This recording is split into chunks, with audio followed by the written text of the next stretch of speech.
Job 24.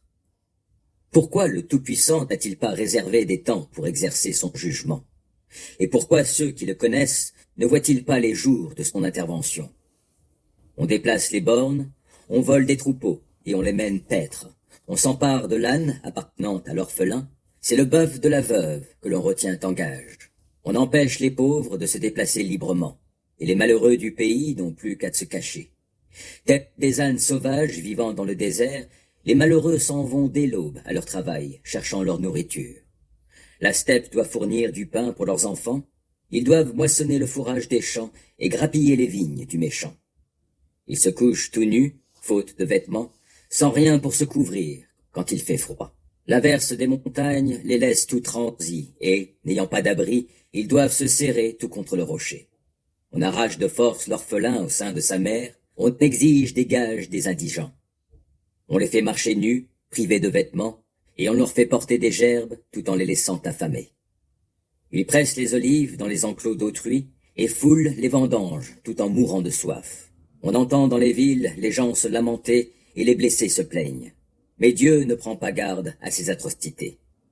Or, contre la lumière, les méchants se révoltent. Ils ignorent ses voies et quittent ses sentiers. Au point du jour, le meurtrier se lève, afin d'assassiner le pauvre et l'indigent, et, quand la nuit arrive, il devient un voleur. Les yeux de l'adultère guettent le crépuscule. Nul œil ne me verra, se dit-il, et il couvre son visage d'un voile. Quand il fait sombre, on force les maisons, mais de jour, on s'enferme, refusant la lumière.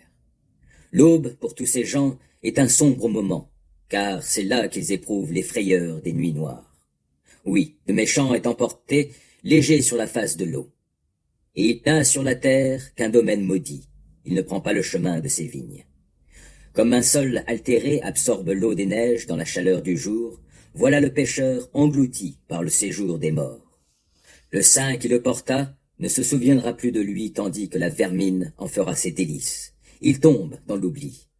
Le péché est abattu comme un arbre. Ces gens ont exploité la femme sans enfant et n'ont pas été bons envers la veuve. Oui, il emporte les tyrans par sa puissance. Le voilà qui se dresse, et ils perdent l'espoir de demeurer en vie. S'il leur a accordé d'être en sécurité et de gagner en assurance, c'est en gardant les yeux fixés sur leur conduite.